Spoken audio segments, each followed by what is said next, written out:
Guilt और Shem के फ़र्क को समझने के लिए ना पहले हम गिल्ट की एग्जाम देखते हैं। लेट्स सपोज किसी इंसान से जब भी कोई गलती होती है तो फितरी तौर पर क्या होता है, उसके अंदर नदामत आती है, पछतावा आता है। और नफ्सियात की ज़ुबान में हम कह लें तो एक इनर क्रिटिक सा जागता है, इनर डिनाइल पैदा होता है कि ये क्या हो गया मुझसे, या ये गलत कर दिया मैंने, ये नहीं होना चाहिए था। अब यहाँ पर ना दो सिनेरियो हो सकते हैं कि या वो इस तरफ जाएगा या उस तरफ जाएगा। पहला सिनेरियो ये है कि वो हेल्दी गिल्ट की तरफ जाए।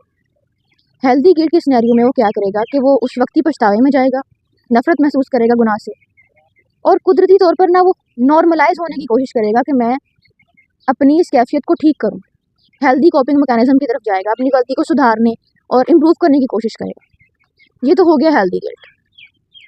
दूसरा सिनेरियो ये था कि ऐसा इंसान टॉक्सिक गिल्ट में किस तरह जाता है। जब वो उस कैफियत से नॉर्मलाइज नहीं होता ना, मुसलसल उस पछतावे और नदामत और नफरत में रहता है, तो क्या होता है, उसके अंदर इम्प्रूवमेंट नहीं आती और वो नॉर्मलाइज नहीं होता।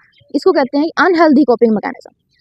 ऐसा इंसान टॉक्सिक गिल्ट में रहता है और यही वो टॉक्सिक गिल्ट है जो आहिस्ता आहिस्ता उसकी पर्सनैलिटी का हिस्सा बन जाता है और वो फिर अपनी शख्सियत को ही बुरा समझने लग जाता है।